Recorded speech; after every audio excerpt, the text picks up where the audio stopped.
Gabriel, who had cerebral palsy, and I loved hanging out with him because for the time I was with him, I liked to borrow the way he saw the world. And I'm thinking particularly of this one winter. We'd had snow, and then it rained, and then it froze, and you know how you hate that. There's ice on top of snow, and it's cold and damp.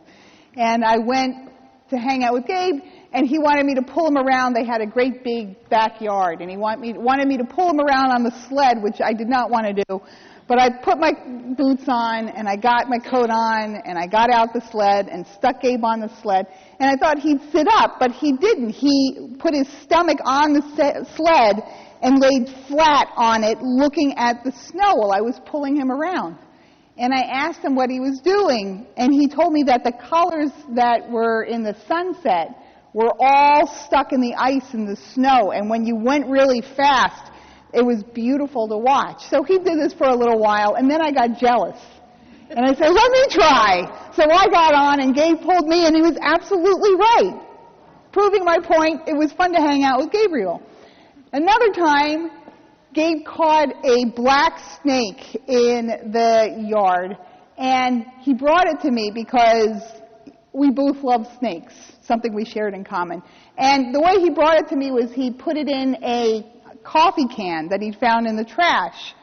And so, we looked at it. It was so pretty. And I said, you know what, Gabe, we really can't keep this snake in a coffee can. I think the ESPCA might get mad. We got to let him go. But before we let him go, why don't we name him? What do you want to call him? Gabriel looks at the coffee can, and he reads the coffee can, and he looks up and smiles at me and says, Electro Perk. Which is, to this day, the best snake name I have ever heard. But here's the thing. I love telling that story, love hanging out with Gabe. When I'm done hanging out with Gabe, I go home, and I go back to my world. Gabe is still Gabe. And it's really hard to be Gabe. And the thing that most people didn't see, that I saw, was that under Gabe's very long bangs, which he had, were all of these scars. Scar after scar after scar after scar. And the reason he had so many scars is that during the day, several times a day, he would get so frustrated by being locked in and different from everybody else and not able to participate in the world the way everybody else could, that he would bang his head on the wall. It was really hard. Linda Moran has introduced me to a new phrase that stung when she said it. She called it inspiration porn. And she has a son who has Down syndrome, David. And she has noticed that we, by we I mean the good people, will talk about her son or other people with disabilities in a way that begins with, he's so special and wonderful. And he is just remarkable. He's so gifted in this wonderful way that nobody else is. Sometimes as if it's a privilege to be different than everybody else. And that's sometimes true and sometimes not. And the point, I guess, of the phrase inspiration porn, Linda can correct me if I'm wrong, is to take somebody and kind of use them as an object, like a stepping stool, to make yourself feel good without actually seeing who they really are. Ordinary people. People with interesting lives and hard lives. Some of them are nice. Some of them aren't. Some of them are cranky. Some of them are nerds. Some of them are boring. Some of them are interesting. I like everybody else. It's taking somebody and using their disability as a way to kind of objectify them. Even if you're doing it in a way that you think raises them up, you're still not seeing them. The gospel story this morning about the blind man. First of all, it's very important that this guy does not have a name. His name is the blind man, right? Like the gay guy or whoever, right? The blind man. And the disciples and Jesus are walking by the blind man who sits there and begs. And they look at him, and he becomes the object of a theological conversation about suffering. Because it's impossible, from the disciples' perspective, that somebody who was born blind could be blind without cause, since we have a good God. So clearly, this is a punishment for something, and the man himself couldn't have sinned because he was born that way, so he didn't have an opportunity to sin. So perhaps his parents sinned. So they're having this long theological conversation about the nature of suffering with this object who is the blind man. Nobody's engaging with the blind man saying, "Hey, what's your name? Joe? How's your day going, Joe? We're just talking." No one does that. They're just looking at him and using him for a conversation. And Jesus says it is not because of anybody's sin that this man was born blind, but he was born blind to reveal the glory of God.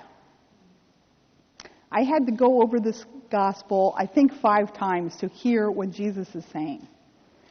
He did not say all blind people were born blind for the glory of God to be revealed in them. Like it's some kind of special gift to be set aside and in ways suffer. That is not what Jesus is saying. This man gets to suffer to glorify me. He said, this blind man, not all blind people, this guy was made blind, was born blind to glorify God. And later on in the story, we find out that the way this man glorifies God is not when he receives his sight.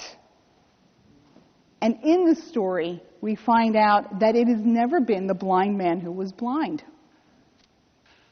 Jesus goes to this man who no one is talking to and makes mud and covers the man's eyes with the mud and sends him to the pool of Siloam to wash, and the man comes back able to see.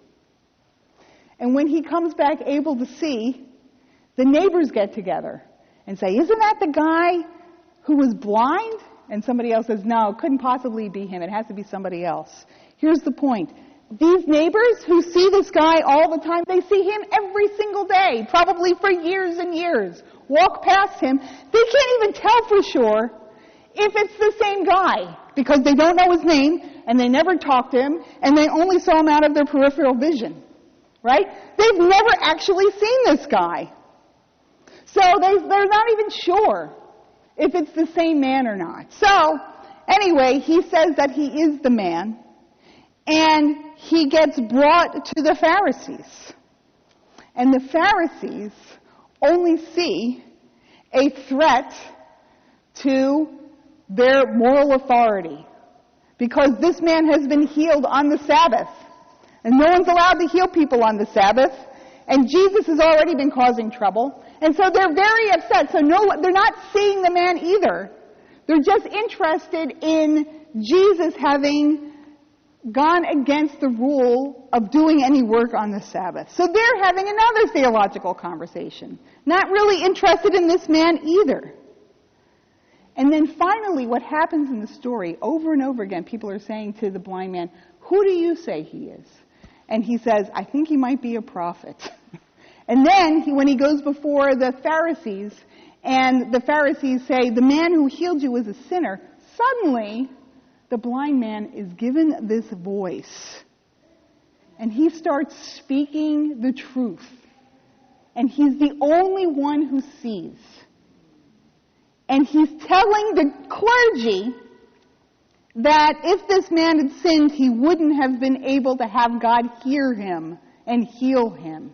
And he is standing up to the powers and principalities of the church and of his neighbors and everybody else, and he is testifying, what? To the glory of God.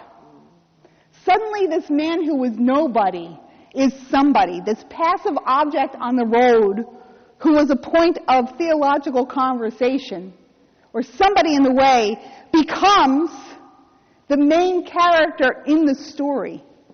And he's testifying about the glory of God, not because he got his sight, but because he's saying the truth about who he is and who Jesus is. There are two people who are possibly called sinners in this story: Jesus and the blind man. And what Jesus and the blind man show all the other characters is that the only sin there really is to be blind to the presence of God in another human being, the glory of God being revealed in another human being. That is the only sin there is. We go around with these assumptions about people. And for me, it's very funny. The gospel stories are always about how you're making an assumption about the widow. You're making an assumption about the prostitute. You're making an assumption about the blind beggar. You're just putting them all in categories. This one's a sinner. This one's irrelevant. This one, right? You have everybody in these boxes. I think that in our church, it's much more likely for us to be willing to see somebody's difference who's like that.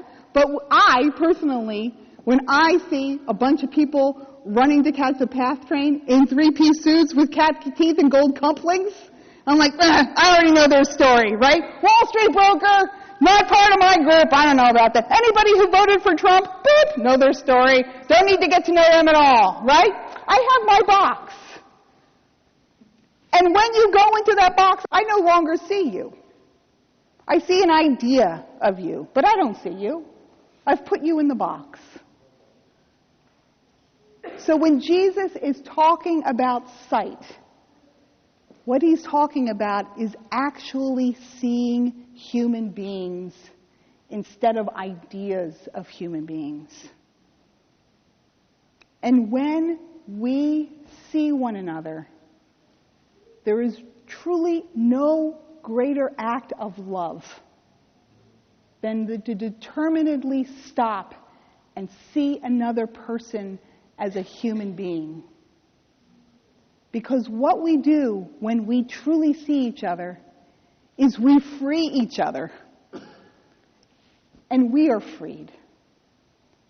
And it's in that seeing that the glory of God is revealed.